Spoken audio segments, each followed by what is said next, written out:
रामकृष्ण हरी नमस्कार.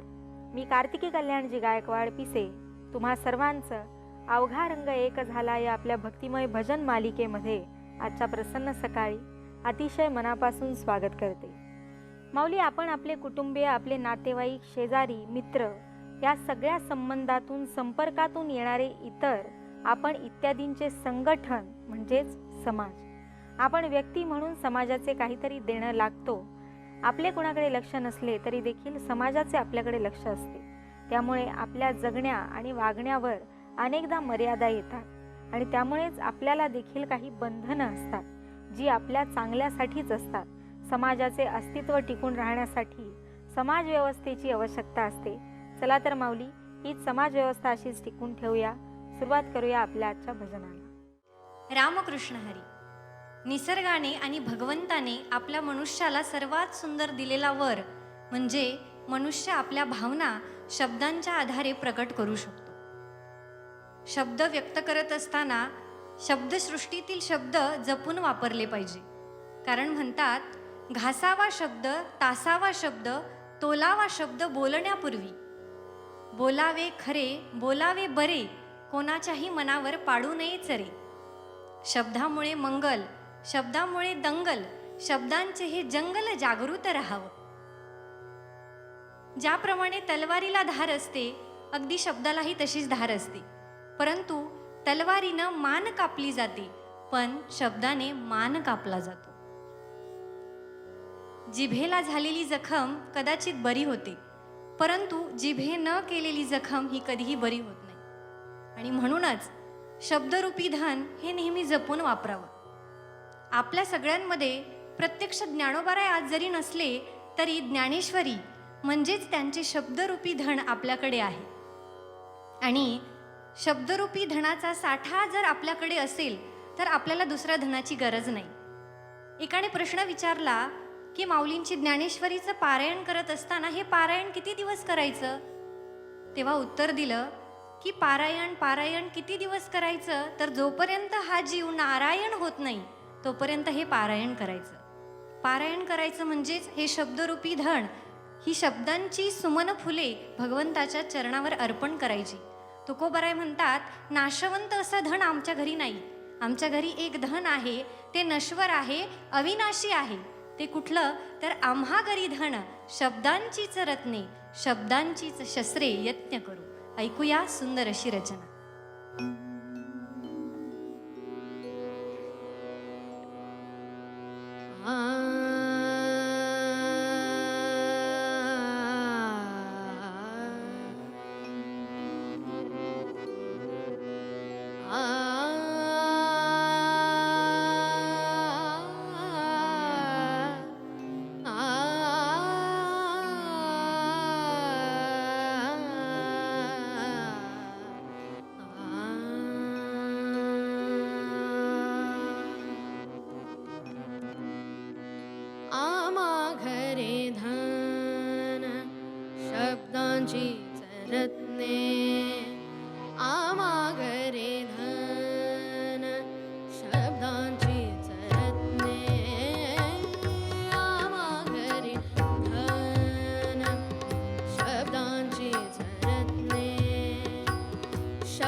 शब्दांचीच रत्ने, शब्दांचीच रत्ने.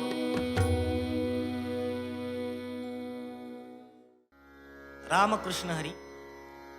जो शिष्य आपल्या गुरुला ईश्वरापेक्षा मोठा समजतो, त्या भक्ताच्या घरी ईश्वर कुठलंही काम करायला धावून येतो.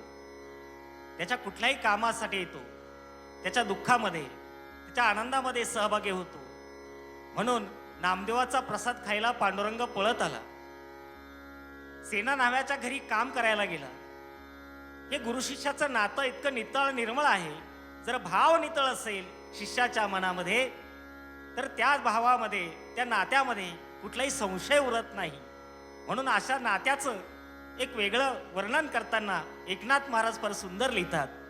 ऐकूया एकनाथ महाराजांचा हा सुंदर अभंग.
येथे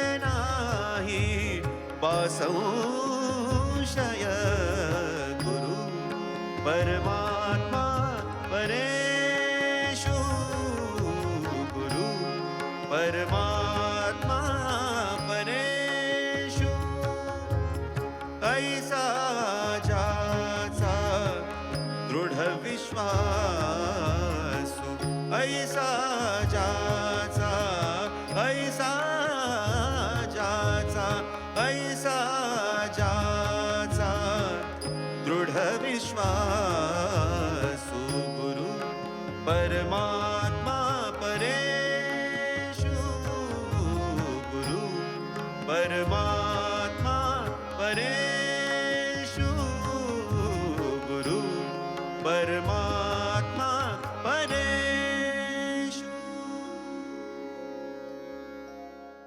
रामकृष्ण हरी माऊली. खरं तर या जगात प्रत्येकाला वाटतं की मी सुंदर दिसावं. एवढंच काय तर देवदेवतांच्या मूर्तींकडे पाहिलं की ती सुंदरता मनाला इतकी मोहून टाकते की दुसरी कोणती सुंदरता आपल्याला आवडतच नाही. खरं तर सुंदर कोणी दिसावं, कसं दिसावं, देवाने कसं दिलंय तसंच राहावं याचं सुंदर उदाहरण द्यायचं ठरलं तर झालं असं की एकदा शनिदेव आणि लक्ष्मी देवी या दोघांमध्ये कडाक्याचं भांडण सुरू झालं. शनिदेव म्हणायचे की मी सुंदर आणि लक्ष्मी म्हणायची की मी सुंदर. खरं तर हा प्रश्न जर मी एखाद्या सामान्य माणसाला विचारला तर तोही कोड्यात पडेल की नक्की कोणाला सुंदर म्हणावं. कारण शनिदेवाला सुंदर म्हणावं तर लक्ष्मी नाराज होईल आणि लक्ष्मीला सुंदर म्हणावं तर शनी आपल्या पाठीमागे लागेल. एखादं उत्तर जर उमगलं नाही तर ते वरच्या सभागृहात जात असतं. अगदी तसंच हा प्रश्न गेला इंद्रदेवाकडं आणि इंद्रदेवाने जो न्यायनिवाडा केला तो सगळ्यांना लागू होतो. हा, अगदी घरातल्या आईपासून ते शाळेतल्या शिक्षकांपर्यंत. इंद्रदेवाने न्यायनिवाडा केला. प्रश्न होता लक्ष्मी देवी सुंदर की शनिदेव सुंदर. इंद्रदेव म्हणाले की समोरच्या वडाच्या झाडाला दोघंही हात लावून या, मी सांगतो की दोघांपैकी सुंदर कोण. दोघंही गेले आणि वडाच्या झाडाला हात लावून येत होते तेव्हा इंद्रदेवाने न्यायनिवाडा केला. इंद्रदेव म्हणाले, शनिदेवा तू जाताना सुंदर दिसत होतास आणि लक्ष्मी तू येताना सुंदर दिसत होती. शेवटी देवाने आपल्याला जसं रूप दिलंय त्यातच धन्यता मानावी. कारण संत सावता महाराज आपल्या सुंदर रचनेतून म्हणतात की समयासी सादर व्हावे, देव ठेविले तैसेची राहावे. सादर करतायत पंडित रघुनाथजी खंडाळकर.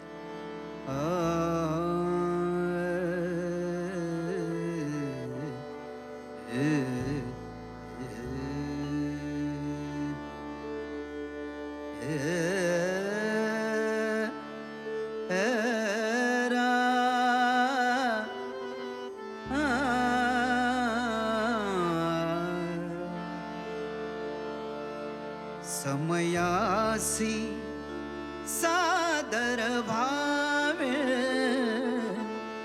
समयासी सादर भावे, देव ठेविल तैसे राहावे, देव ठेविल तैसे राहावे, देव ठेविल तैसे राहावे, देव ठेविल तैसे राहावे, देव ठेविल तैसे राहावे. कोणी दिवशी बसून हत्तीवर, कोणी दिवशी पालखी सुभेदार, कोणी दिवशी बसून हत्तीवर, कोणी दिवशी पालखी सुभेदार, कोणी दिवशी पायाचा चाकर चालत जावे, देव ठेविल तैसे राहावे, देव ठेविल तैसे राहावे, देव ठेविल तैसे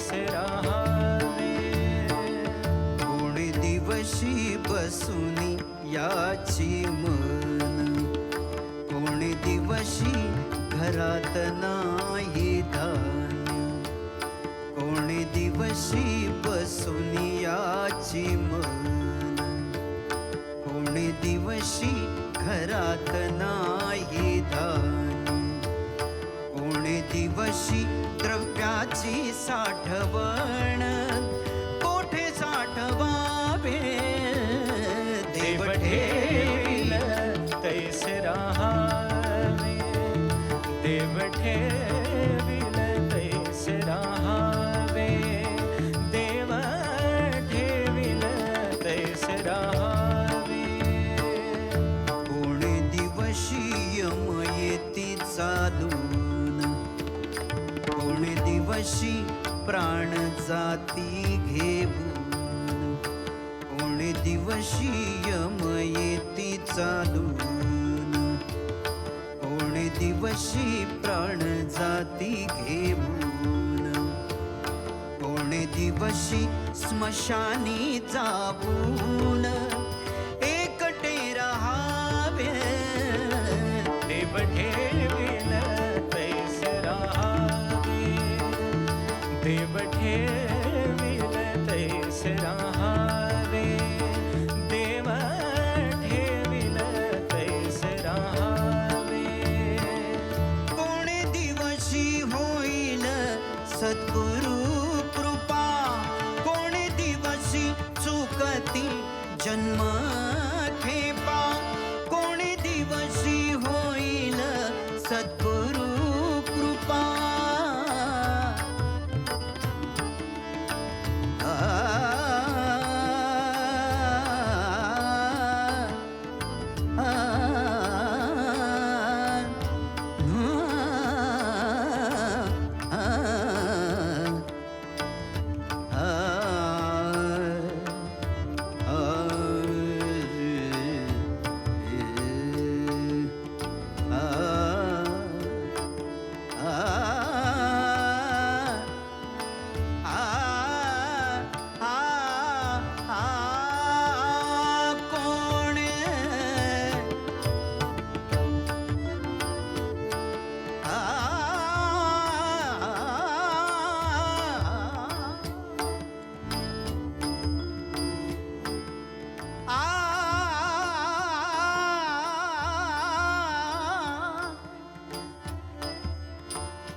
कोणी दिवशी होईल सद्गुरु कृपा.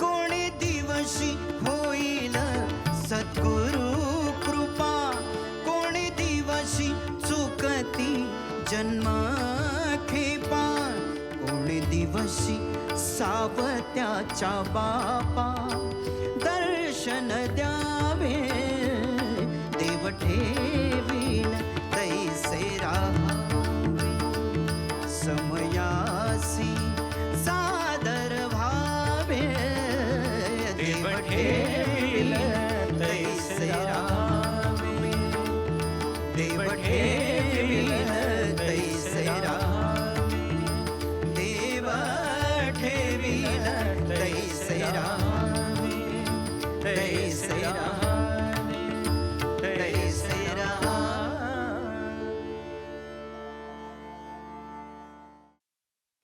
रामकृष्ण हरी. तुकोबाराय संतांकडे मागणं करतात की तुम्ही सणकादिक संत म्हणविता कृपावंत. कृपावंत शब्द वापरतात. वंत प्रत्यय जिथे जिथे लागतो तिथे विपुलता सिद्ध होत असते. वंत म्हणजे कधीही न संपणारं, कृपावंत, कीर्तिवंत, भाग्यवंत. संत हे कृपेचे सागर सांगितलेले आहेत. जसं की एखादं घाणीनं भरलेलं लेकरू जेव्हा आईच्या मार्फत स्वच्छ होऊन येतं तेव्हा वडील त्याला उचलून घेतात. अगदी आपण सर्व घाणीने भरलेलो आहोत, परंतु संतरूपी आई जेव्हा आपल्याला भक्तीचा शृंगार करते, भक्तीचा मेकअप करते, तेव्हा परमात्मा आपल्या भेटीसाठी आतुर होतो. तुकोबाराय सांगतात, तुका म्हणे तुम्ही निरविल्यावरी मग मज हरी उपेक्षिणा. म्हणून या कृपावंत असणाऱ्या संतांकडे मागणी मागतात की तुम्ही सणकादिक संत म्हणविता कृपावंत एवढा करा उपकार, देवा सांगा नमस्कार. तुम्ही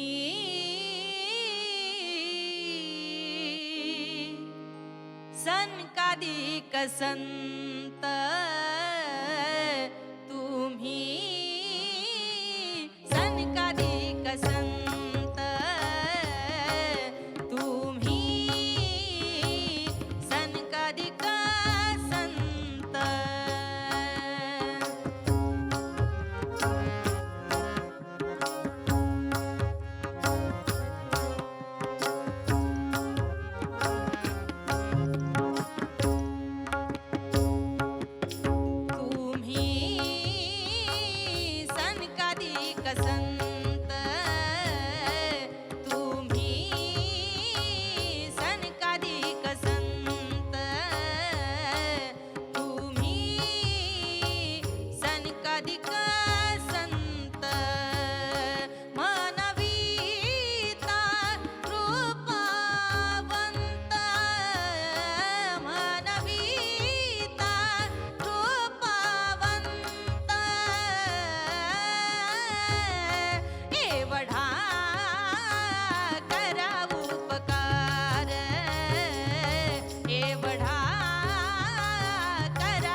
रामकृष्ण हरी. आपल्या जीवनात देवाचं आणि गुरुचं अनन्यसाधारण महत्त्व आहे. परंतु देवापेक्षा गुरुचं महत्त्व एक काकणभर जास्तच आहे असं म्हणायला हरकत नाही. कारण असं म्हणतात, गुरु हा संत कोळीचा राजा, गुरु हा प्राण विसावा माझा. तुकोबाराय सांगतात, माझा विठुराया माझा देवही आहे आणि माझा गुरुही आहे. काय करतो तर मागे पुढे उभा राहून आमचं सांभाळ करतो. परंतु काही लोकांना विश्वास बसत नाही. तुकोबाराय सांगतात की मी हे माझ्या मनाचं सांगत नाही. तुका म्हणे नाही विश्वास ज्या मणी, पहावे पुराणी विचारून या. म्हणून ऐकूया सुंदर अशी रचना, माझ्या विठोबाचा कैसा प्रेम भाव, आपणची देव होय गुरु.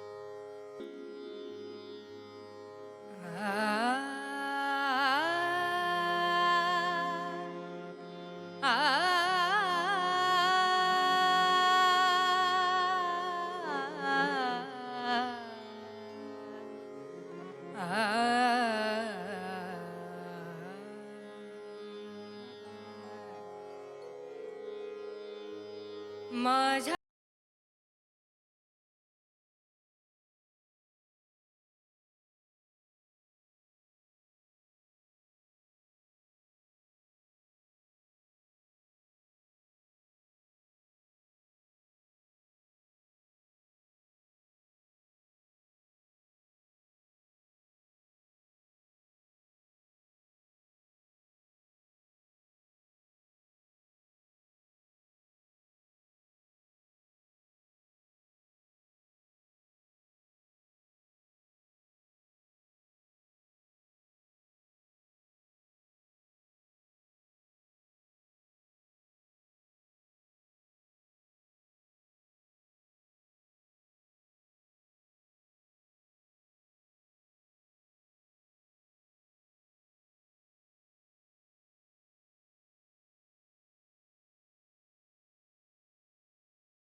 अवघा रंग एक झाला, अवघा रंग एक झाला, रंगी रंगला श्रीरंग, रंगी रंगला श्रीरंग, अवघा रंग एक झाला, अवघा रंग एक झाला, अवघा रंग एक झाला.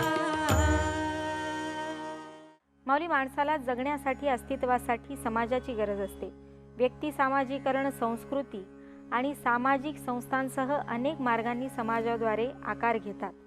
संतांच्या चरित्रातून आपल्याला कळतं की समाज कल्याणासाठी आपण सतत झटत राहिलं पाहिजे आणि ते किती गरजेचं आहे हे देखील आजच्या काळामध्ये आपल्याला समजून येतं.